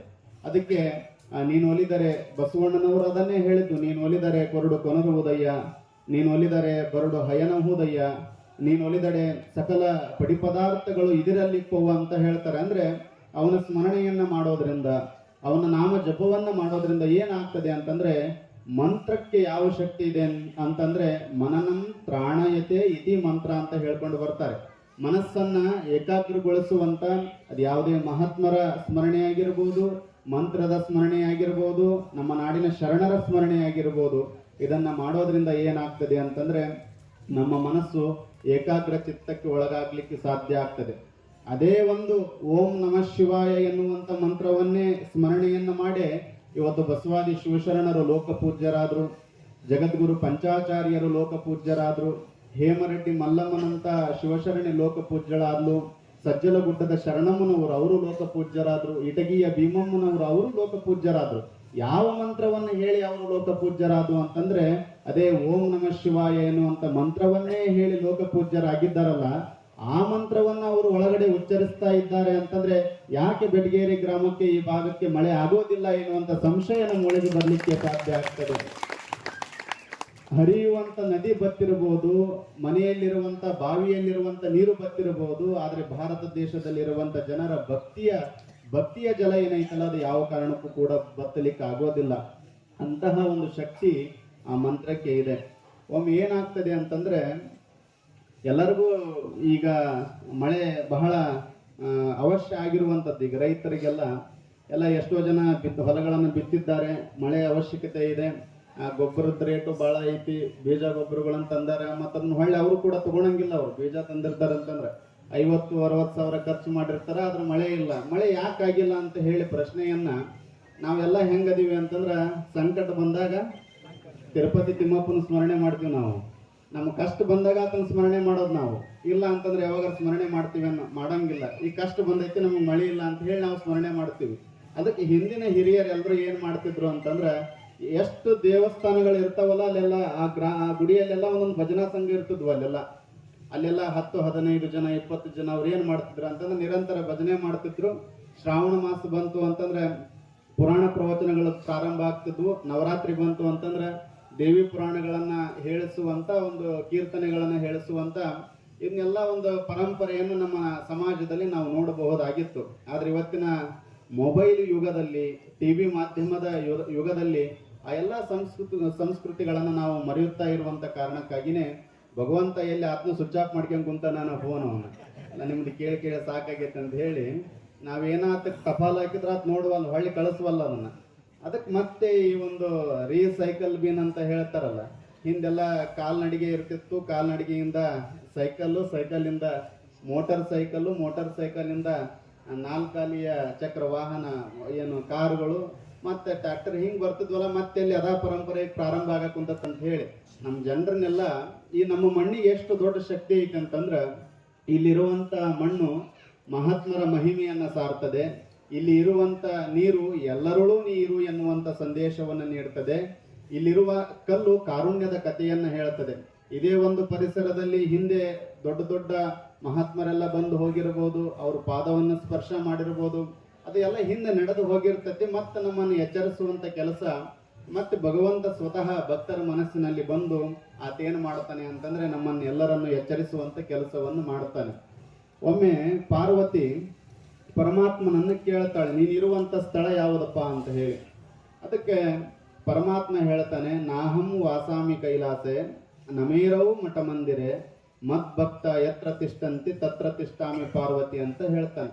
ಇದರ ಅರ್ಥ ಏನಪ್ಪಾ ಅಂತ ನೀವು ಕೇಳಬಹುದು. ಪಾರ್ವತಿ ಕೇಳ್ತಾನೆ, ನೀ ಎಲ್ಲ ಸಂಸ್ಕೃತದೊಳಗೆ ಹೇಳಿ ಅದನ್ನ ಕನ್ನಡದೊಳಗೆ ಸ್ವಲ್ಪ ಬಿಡಿಸಿ ಹೇಳು, ಭಕ್ತರಿಗೆ ಅರ್ಥ ಆಗಲ್ಲ. ಅದಕ್ಕೆ ಪರಮಾತ್ಮ ಹೇಳಿದ, ನಾನು ಎಲ್ಲಿದ್ದೀನಿ ಅಂತಂದ್ರ ಯಾವುದೋ ಒಂದು ಗುಡಿಯಲ್ಲಿ, ಮಠದಲ್ಲಿ, ಅಲ್ಲಿಯೂ ಅದೀನಿ, ನಾನು ಇಲ್ಲ ಅಂತಲ್ಲ. ಬೆಟ್ಟ ಗುಡ್ಡ ಗಿರಿಗಹೋರ ಅಲ್ಲಿ ಅದೀನಿ, ಅಲ್ಲಿ ಇಲ್ಲ ಅಂತಲ್ಲ. ಮತ್ತೆ ಎಲ್ಲಿದ್ದೀನಿ ಅಂತಂದ್ರೆ ಯಾವ ಭಕ್ತ ನನ್ನ ನಾಮಸ್ಮರಣೆಯನ್ನ ಮಾಡ್ತಾನಲ್ಲ ಭಕ್ತನ ಹೃದಯದೊಳಗೆ ನಾನು ಅದೀನಿ ಅಂತ ಹೇಳಿ ಪರಮಾತ್ಮ ಹೇಳ್ತಾನೆ. ಮತ್ತೆ ನೀವೆಲ್ಲ ಇಲ್ಲಿ ಸಪ್ತ ಭಜನೆಯನ್ನ ಹಚ್ಚಿ 4ನೇ ದಿನಕ್ಕೆ ಪಾದಾರ್ಪಣೆ ಮಾಡಿದ್ದೀರಿ ಅಂತಂದ್ರೆ ಯಾಕೆ ಭಗವಂತ ನಿಮ್ಮ ಒಳಗಿಲ್ಲ? ಹಂಗಾದ್ರೆ ನಿಮ್ಮ ಭಕ್ತಿಯನ್ನ ಕೋರ್ತಾನೆ. ಮತ್ತೆ ತಡವಾಗಿ ಕೊಟ್ಟರು ಏನ್ ಮಾಡ್ತಾನೆ? ತಡವಾಗಿನೇ ಆತ ಆಶೀರ್ವಾದ ಮಾಡ್ತಾನ. ಭಕ್ತರ ಭಕ್ತಿಯನ್ನೇನು ಆತ ಹಂಗ ತಗೊಳಂಗಿಲ್ಲ, ಜಮಾ ಇಟ್ಕೊಳಂಗಿಲ್ಲ. ನಿಮ್ಮ ಭಕ್ತಿ ಏನಿರ್ತೈತಲ್ಲ ಆ ಭಕ್ತಿಯನ್ನು ಹೊಳ್ಳಿ ನಿಮಗೆ ಆತ ಮುಟ್ಟಿಸ್ತಾನೆ. ಒಮ್ಮೆ ಏನಾಯ್ತು, ಹಿಂಗೆ ಒಂದು ಅರಣ್ಯದಲ್ಲಿ ಒಂದು ಗುರುಕುಲ ಇತ್ತು. ಗುರುಕುಲದಲ್ಲಿ 100 ಜನ ವಿದ್ಯಾರ್ಥಿಗಳು ಅಭ್ಯಾಸ ಮಾಡ್ತಾ ಇದ್ರು. ಅಲ್ಲೆಲ್ಲ ಹಿಂದೆಲ್ಲ ಈ ಗುಡಿ ಶಾಲೆಗಳಂತ ಇರ್ತಿದ್ವು, ಕಟ್ಟಿ ಮೇಲೆ ಕುಂತು ಕಟ್ಟಿ ಶಾಲೆಗಳಂತ ಇರ್ತಿದ್ವು, ಗಿಡದಡಿ ಕುಂತು ಏನ್ ತಳಕ್ ಪಾಠವನ್ನು ಮಾಡ್ತಾ ಇದ್ರು, ಪ್ರವಚನಗಳನ್ನು ಹೇಳ್ತಾ ಇದ್ರು ಶಿಕ್ಷಕರು. ಅವೆಲ್ಲ ಈಗಿನ ವ್ಯವಸ್ಥೆಗಳ ರೀತಿಯಲ್ಲಿ ಏನು ಬಹಳ ಬದಲಾವಣೆಗೆ ಆಗಿದ್ದಿಲ್ಲ. ಗುರುಕುಲದಲ್ಲಿ ವಿದ್ಯಾರ್ಥಿಗಳು ಪಾಠ ಪ್ರವಚನವನ್ನ ಕೇಳ್ತಾ ಇದ್ರು. ನಿಮ್ಮ ಮಕ್ಕಳನ್ನೆಲ್ಲ ಶಾಲೆ ಕಲಿಸ್ತಿರಲ್ಲ ಹಂಗ.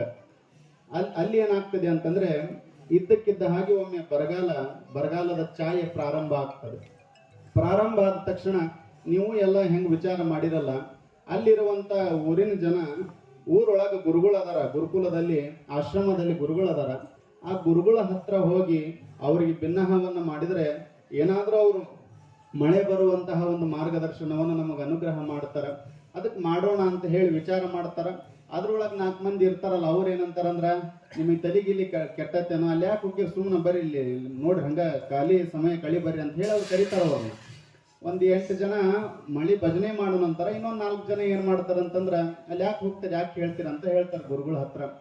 ಆದ್ರೂ ಒಂದಿಷ್ಟು ಜನ ಎಲ್ಲ ಏನ್ ಮಾಡ್ತಾರಂದ್ರೆ ಗುರುಗಳ ಹತ್ರ ಹೋಗಿ ಯಪ್ಪ ಮತ್ತೆ ಹಿಂಗ ಬರಗಾಲ ಪ್ರಾರಂಭ ಆಗಕ್ ಕುಂತೈತಿ, ಬಾವಿಯೊಳಗ ಕೆರೆಯೊಳಗ ಹಳ್ಳದೊಳಗ ನದಿ ಒಳಗ ನೀರೆಲ್ಲ ಬತ್ತಿ ಹೊಂಟೈತಿ, ಮತ್ ನಾವಂತೂ ಮನುಷ್ಯರು ಹೆಂಗ ಬದುಕ್ತಿವಿ, ಆದ್ರೆ ಪ್ರಾಣಿ ಪಕ್ಷಿಗಳು ಇವೆಲ್ಲ ಜಂತುಗಳು ಜೀವ ಜಂತುಗಳು ಹೆಂಗ್ ಬದುಕ್ಬೇಕವು, ಅವು ಬದುಕೋದಾದ್ರೂ ಹೆಂಗ ಹಂಗಾದ್ರ ಅದಕ್ಕೆ ಅರಣ್ಯದೊಳಗೆಲ್ಲ ಹುಲಿ ಸಿಂಹ ಚಿರತೆ ಇಂಥ ದೊಡ್ಡ ದೊಡ್ಡ ಪ್ರಾಣಿಗಳಿದ್ವು ಅಲ್ಲೆಲ್ಲ ಆನೆ ಅವೆಲ್ಲ ಈ ಎಲ್ಲ ಪ್ರಾಣಿಗಳು ಮತ್ತೆ ಬದುಕೋದು ಹೆಂಗ ಅಂತ ಹೇಳಿ ಅವ್ರು ಸಂಕಲ್ಪ ಮಾಡ್ತಾರೆ. ಅವ್ರ ಗುರುಗಳು ಹೆಂಗಿದ್ರ ಅಂತಂದ್ರೆ ವರ್ಷಕ್ಕೆ ಒಂದೇ ಸಲ ಮಾತಾಡ್ತಿದ್ರು ಅವರು. ನಿಮ್ಮ ಹಂಗ 24 ತಾಸು ಮಾತಾಡ್ತಿರ್ಲಿಲ್ಲ ಅವರು. ವರ್ಷಕ್ಕೆ ಒಂದ್ಸಲ ಮಾತಾಡಿದ್ರಪ್ಪ ಅಂದ್ರೆ ಮತ್ತೆ ಹಳ್ಳಿ ನಮ್ಮ ಮುತ್ತ ಇದ್ದಂಗ ಅವ್ರು ಒಟ್ಟ ಮಾತಾಡ್ತಿದ್ದಿಲ್ಲ. ಏನಪ್ಪ ಅವ್ರ ಗುರುಗಳ ಹತ್ರ ಹೋಗಿ ಶಿಷ್ಯರು ಹೋದ್ರಲ್ಲ, ಹೋದಾಗ ಕೇಳಿದ್ರು ಗುರುಗಳು ನನ್ನ ಕೇಳಿದ್ರು ಮತ್ತೆ ಹೆಂಗ್ ಮಾಡೋದು, ಇಲ್ಲಪ್ಪ ನಮ್ಮ ಋಷಿ ಮುನಿಗಳು ಒಂದು ಸೂಕ್ತ ಅಂತ ಹೇಳ್ಯಾರ. ಸೂಕ್ತ ಅಂತಂದ್ರೆ ಏನು ಅಂತಂದ್ರ ಈ ಉಪನಿಷತ್ತುಗಳಲ್ಲಿ ಮಂತ್ರಗಳನ್ನ ಸೂಕ್ತ ರೂಪದಲ್ಲಿ ಹೇಳ್ತಾರೆ. ಹಿರಣ್ಯ ಸೂಕ್ತ, ಭೂ ಸೂಕ್ತ, ಈ ಭೂಮಿಗೆ ಸಂಬಂಧಪಟ್ಟಂತ ಒಂದು ಸೂಕ್ತ ಐತಿ, ಆಮೇಲೆ ಪ್ರಕೃತಿ ಸೂಕ್ತ ಅಂತ ಐತಿ, ನವಗ್ರಹ ಸೂಕ್ತ ಅಂತ ಐತಿ, ಮತ್ತೆ ವರ್ಣನ ಆಗಮ ಆಗ್ಬೇಕಾಗಿತ್ತು ಅಂತಂದ್ರೆ ಮತ್ತೆ ಯಾವ ಸೂಕ್ತವನ್ನು ಹೇಳ್ಬೇಕಂತಂದ್ರ ವರುಣ ಸೂಕ್ತವನ್ನ ಹೇಳು ಅಂತ ಹೇಳಿ ಅವ್ರ ಅಪ್ಪಣೆಯನ್ನ ಮಾಡ್ತಾರ ಗುರುಗಳು. ವರ್ಣ ಸೂಕ್ತವನ್ನ ಪಠಣೆಯನ್ನ ಮಾಡ್ರಿ.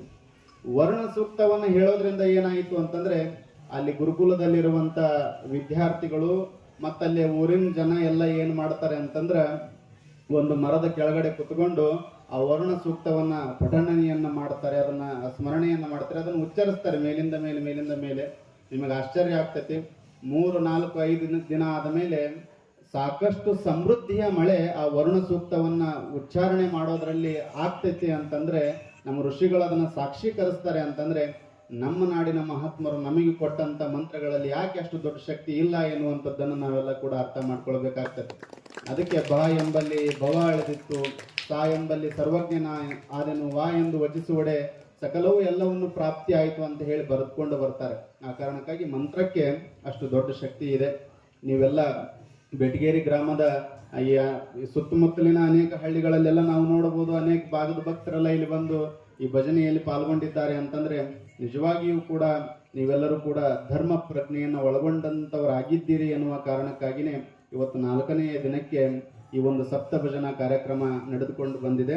ಮತ್ತೆ ಇನ್ನೂ ಒಂದು ವಿಶೇಷ ಏನು ಅಂತಂದ್ರೆ ಅವರೆಲ್ಲ ಮಡಿ ಬಟ್ಟೆಯಲ್ಲಿ ಏನು ಪಂಚಾಕ್ಷರ ಮಂತ್ರವನ್ನ ಭಜನೆಯನ್ನು ಮಾಡುತ್ತಾ ಇದ್ದಾರೆ. ನಿಮಗೆ ಹೇಳೋದೇನು ಅಂತಂದ್ರೆ ನಿಮಗೆ ಯಾರಿಗೆ ಸ್ನಾನ ಮಾಡಿ ಒಳಗೆ ಬಂದು ಮಂತ್ರ ಪಠಣೆ ಮಾಡಕ್ ಆಗೋದಿಲ್ವೋ, ಸಾಧ್ಯ ಆಯ್ತಂತಂದ್ರ ಮಖವನ್ನು ತೊಳೆದುಕೊಂಡು ಭಸ್ಮವನ್ನು ಧರಿಸಿಕೊಂಡು ನಿಮ್ಮ ಮನೆಯಲ್ಲಿ ಒಂದು ಅರ್ಧ ಗಂಟೆ 1 ತಾಸು ನೀವು ಜಪ ಮಾಡಿದ್ರೆ, ಭಗವನ್ ನಾಮ ಸ್ಮರಣೆಯನ್ನ ಮಾಡಿದ್ರೆ ಅವರ ಜೊತೆಗೆ ಮತ್ತೆ ನಿಮ್ಮ ಶಕ್ತಿನೂ ಕೂಡಿ ಏನಾಗ್ಲಿಕ್ಕೆ ಸಾಧ್ಯ ಆಗ್ತದೆ ಅಂತಂದ್ರೆ ಪರಮಾತ್ಮನ ತಲೆ ಮೇಲೆ ಏನು ಗಂಗಾ ಮಾತೆ ಅದಾಳಲ್ಲ, ಗಂಗೆ ಅದಾಳಲ್ಲ, ನಿಮ್ಮ ಭಕ್ತಿಯನ್ನು ನೋಡಿ ಯಾಕೆ ಭೂಮಿಗೆ ಬಂದಾ ಬರ್ತಾಳೆ, ನೀವು ಮಂತ್ರವನ್ನು ಸ್ಮರಣೆ ಮಾಡಬೇಕು, ಜಪ ಮಾಡಬೇಕು. ಅಂದಾಗ ಏನಾಗ್ತದೆ ಅಂತಂದ್ರೆ ಆ ಒಂದು ಭಜನೆಗೆ ಮತ್ತು ನಿಮ್ಮೆಲ್ಲರ ಭಕ್ತಿಗೆ ಏನು ಸಂಗಮವಾಗಿ ಗಂಗೆ ಧರೆಗಿಳಿದು ಬರಲಿಕ್ಕೆ ಸಾಧ್ಯ ಆಗ್ತದೆ. ಬಹಳ ಸಂತೋಷದ ವಿಚಾರ.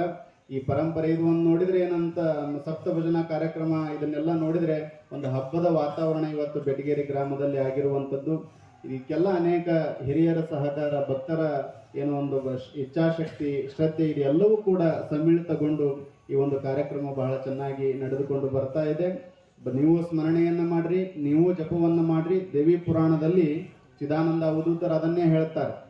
ಯಾರು ದೇವಿಯ ಸ್ಮರಣೆಯನ್ನು ಮಾಡಬೇಕು, ಯಾವಾಗ ಮಾಡಬೇಕು ಅಂತ ಹೇಳಿ ಪ್ರಶ್ನೆ ಬಂದಾಗ ಓಡಾಡುವಾಗ, ಮಲಗುವಾಗ, ಕುಳಿತುಕೊಂಡಾಗ ನಿಮಗೆ ಎಲ್ಲಿ ಸಾಧ್ಯ ಆಗ್ತದೋ, ಎಲ್ಲಿ ನಿಮಗೆ ಸಮಯ ಸಿಗ್ತದೋ ಅಲ್ಲೆಲ್ಲ ನೀವು ಜಪವನ್ನ ಮಾಡೋದ್ರಿಂದ, ಮಂತ್ರ ಸ್ಮರಣೆಯನ್ನ ಮಾಡೋದ್ರಿಂದ ಏನಾಗ್ಲಿಕ್ಕೆ ಸಾಧ್ಯ ಆಗ್ತದೆ ಅಂತಂದ್ರೆ ಪ್ರಕೃತಿ ಖಂಡಿತವಾಗಿಯೂ ಕೂಡ ಒಲಿಮೆ ಆಗ್ಲಿಕ್ಕೆ ಸಾಧ್ಯ ಆಗ್ತದೆ. ಈಗ 4 ದಿನ ಆಯಿತು, ಅನೇಕ ಈ ನಮ್ಮ ಅಳವಂಡಿ ಸುತ್ತಮುತ್ತಲ, ಬೆಟಗೇರಿ ಸುತ್ತಮುತ್ತಲಿನ ಗ್ರಾಮಗಳಲ್ಲಿ ಮಳೆ ಆಗ್ತಾ ಇದೆ. ಅದು ಯಾವ ಕಾರಣಕ್ಕೆ ಆಗ್ತಾ ಇದೆ ಅಂತಂದ್ರೆ ನೀವು ಇಲ್ಲೇನು ಸಪ್ತ ಭಜನಾ ಕಾರ್ಯಕ್ರಮವನ್ನ ಆಯೋಜನೆಯನ್ನು ಮಾಡಿದ್ದೀರಲ್ಲ, ಅದೇ ಕಾರಣಕ್ಕಾಗಿನೇ ಇವತ್ತು ಇಲ್ಲೆಲ್ಲ ಈ ಭಾಗದಲ್ಲಿ ಗ್ರಾಮಕ್ಕೆ ಮಳೆ ಆಗ್ಲಿಕ್ಕೆ ಸಾಧ್ಯ ಆಗ್ತದೆ. ಯಾರು ರೈತರು ಆತಂಕ ಪಡೋ ಅವಶ್ಯಕತೆ ಇಲ್ಲ, ಯಾರು ಭಕ್ತಾದಿಗಳೇನು ಚಿಂತೆ ಮಾಡ್ತಕ್ಕಂಥ ಅವಶ್ಯಕತೆ ಇಲ್ಲ. ನಿಮ್ಮ ಪ್ರಾರ್ಥನೆಗೆ ಭಗವಂತ ಸರಿಯಾಗಿರುವಂತ ಒಂದು ಅನುಗ್ರಹವನ್ನು ಮಾಡೇ ಮಾಡ್ತಾನೆ. ಇದಕ್ಕೆ ಸಾಕಷ್ಟು ಪುರಾವೆಗಳು, ಸಾಕಷ್ಟು ಲೀಲೆಗಳು ನಾವು ನೋಡ್ಲಿಕ್ಕೆ ಸಾಧ್ಯ ಆಗ್ತದೆ. ಬರಗಾಲದಲ್ಲಿ ಕಲಬುರಗಿಯ ಶರಣ ಬಸಪ್ಪನವರು ಮಳೆಯನ್ನು ತರಿಸಿದಂತ ಒಂದು ಇತಿಹಾಸವನ್ನು ನೋಡುತ್ತೇವೆ. ಅಥಣಿಯ ಶಿವಯೋಗಿಗಳು ಬಸವ ಪುರಾಣವನ್ನ ಹಚ್ಚಿ ಒಂದು ಬರಗಾಲದಲ್ಲಿ ಮಳೆಯನ್ನು ತರಿಸಿದಂತ ಒಂದು ಇತಿಹಾಸ ಇದೆ. ಅದಕ್ಕೆ ಅದೆಲ್ಲ ಆಗಬೇಕಾಗಿತ್ತು, ಅದೆಲ್ಲ ನಮಗೆ ಸಾಧ್ಯ ಆಗಬೇಕಾಗಿತ್ತು ಅಂತಂದ್ರೆ ಮನೆಯಲ್ಲಿ, ಗ್ರಾಮದಲ್ಲಿ ನೀವು ಎಲ್ಲೆಲ್ಲಿ ಓಡಾಡ್ತಿರಲ್ಲ ಅಲ್ಲೆಲ್ಲ ಸಚ್ಚಿಂತನೆ, ಒಳ್ಳೆಯ ವಿಚಾರಗಳು ಮೇಲಿಂದ ಮೇಲೆ ಅದನ್ನು ಸ್ಮರಣೆ ಮಾಡೋದ್ರಿಂದ ಏನಾಗ್ತದೆ ಅಂತಂದ್ರೆ ಭಗವಂತನ ಕರುಣೆ ನಮಗೆ ಆಗ್ಲಿಕ್ಕೆ ಸಾಧ್ಯ ಆಗ್ತದೆ ಅನ್ನುವಂತಹ ಮಾತುಗಳನ್ನ ಈ ಸಂದರ್ಭದಲ್ಲಿ ಹೇಳಿ, ಈಶ್ವರನ ಆಶೀರ್ವಾದ, ವೆಂಕಟೇಶ್ವರ ಅಲ್ಲ ಇಲ್ಲಿ ಲಕ್ಷ್ಮೀ ವೆಂಕಟೇಶ್ವರನ ಆಶೀರ್ವಾದ, ದುರ್ಗಾದೇವಿಯ ಆಶೀರ್ವಾದ, ಬ್ರಹ್ಮದೇವರ ಆಶೀರ್ವಾದ, ಅನ್ನದಾನೇಶನ ಆಶೀರ್ವಾದ, ಸಿದ್ದೇಶ್ವರನ ಆಶೀರ್ವಾದ, ಗವಿಸಿದ್ದೇಶನ ಆಶೀರ್ವಾದ ಬೆಟಗೇರಿ ಗ್ರಾಮಕ್ಕೆ ಸದಾಕಾಲ ಇರಲಿ ಎನ್ನುವಂತಹ ಮಾತುಗಳನ್ನು ಈ ಸಂದರ್ಭದಲ್ಲಿ ಹೇಳಿ, ಮತ್ತೆ ನಮ್ಮ ನಾಡಿನ ಮಹಾತ್ಮರನ್ನ, ಪುಣ್ಯಾತ್ಮರನ್ನ, ಶಿವಯೋಗಿಗಳನ್ನು, ಯೋಗಿಗಳನ್ನು ಬರಮಾಡಿಕೊಂಡು ಇಂತಹ ಕಾರ್ಯಕ್ರಮಗಳನ್ನು ತಾವೆಲ್ಲ ಮಾಡೋದ್ರಿಂದ ಏನು ಭಕ್ತಿಯ ಬುದ್ಧಿಯ ಜೊತೆಗೆ ನೆತ್ತಿಯ ಬುದ್ಧಿಯು ಕೂಡ ತುಂಬಲಿಕ್ಕೆ ಸಾಧ್ಯ ಆಗ್ತದೆ ಎನ್ನುವಂತಹ ಮಾತುಗಳನ್ನು ಈ ಸಂದರ್ಭದಲ್ಲಿ ತಿಳಿಯಪಡಿಸಿ ತಮ್ಮೆಲ್ಲರಿಗೂ ಕೂಡ ಶುಭವನ್ನು ಹಾರೈಸಿ, ನಾವು ನಿಮ್ಮೆಲ್ಲರ ಕೋರಿಕೆಯ ಮೇರೆಗೆ ಭಗವಂತನ ಹತ್ತಿರ ಶಿವಪೂಜೆಯನ್ನು ಮಾಡುವಂಥ ಸಂದರ್ಭದಲ್ಲಿ, ಸಾಯಂಕಾಲದ ಪೂಜೆಯನ್ನು ಮಾಡುವಂಥ ಸಂದರ್ಭದಲ್ಲಿ ಪ್ರಾರ್ಥನೆಯನ್ನು ನಿಮ್ಮೆಲ್ಲರ ಪರವಾಗಿ ಮತ್ತು ನಿಮ್ಮೆಲ್ಲರ ಜೊತೆಯಾಗಿ ನಾವು ಕೂಡ ಮಾಡ್ತಾ ಇದ್ದೇವೆ ಎನ್ನುವಂತಹ ಮಾತುಗಳನ್ನು ಈ ಸಂದರ್ಭದಲ್ಲಿ ಹೇಳಿ ತಮ್ಮೆಲ್ಲರಿಗೂ ಕೂಡ ಶುಭವನ್ನು ಹಾರೈಸಿ, ಆದಷ್ಟು ಬೇಗ ವರುಣದೇವನ ಆಗಮನ ಈ ಭೂಮಿಗೆ ಬಂದು ರೈತರ ಮುಖದಲ್ಲಿ, ಎಲ್ಲರ ಮುಖದಲ್ಲಿ ಸಂತೋಷವನ್ನು ತರಲಿ ಎನ್ನುವಂತಹ ಮಾತುಗಳನ್ನು ಹೇಳಿ, ಸಮಯ ಬಹಳ ಆಗಿರೋದ್ರಿಂದ ಮತ್ತೆ ಮುಂದೆ ಯಾವಾಗಾದ್ರೂ ಸಮಯ ಸಿಕ್ಕಾಗ ಬಂದು ನಮ್ಮ 4 ನುಡಿಗಳನ್ನು ಹೇಳ್ತೇವೆ ಎನ್ನುವಂತಹ ಮಾತುಗಳನ್ನು ಈ ಸಂದರ್ಭದಲ್ಲಿ ಹೇಳಿ 4 ಮಾತುಗಳಿಗೆ ವಿರಾಮ ನೀಡುತ್ತೇನೆ. ಓಂ ಶಾಂತಿ ಶಾಂತಿ ಶಾಂತಿ.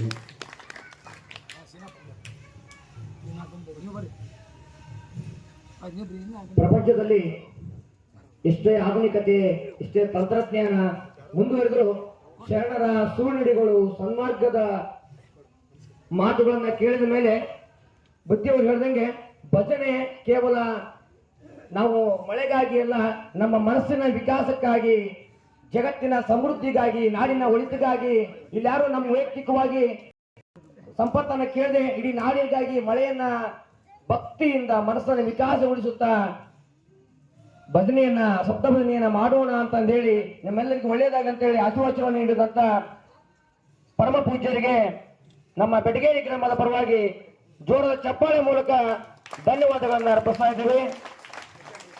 ಸದಾ ಬೆಟಗೇರಿ ಗ್ರಾಮಕ್ಕೆ ಯಾವಾಗಲೂ ಹಿತಚಿಂತನೆಯನ್ನು ಮಾಡ್ತಕ್ಕಂಥವರು, ಸರಿಯಾದ ದಾರಿಯನ್ನ ತೋರ್ತಕ್ಕಂಥ ಮಹನೀಯರು, ಅವರಿಗೆ ಮತ್ತೊಮ್ಮೆ ಮೊದಲೊಮ್ಮೆ ಬೆಟಗೇರಿ ಗ್ರಾಮದ ಸಕಲ ದೈವದ ಪರವಾಗಿ ಅವರಿಗೆ ಹಣೆ ಹೊಡೆದು ನಮಸ್ಕಾರಗಳನ್ನ ಸಲ್ಲಿಸ್ತಾ ಇದ್ದೀವಿ.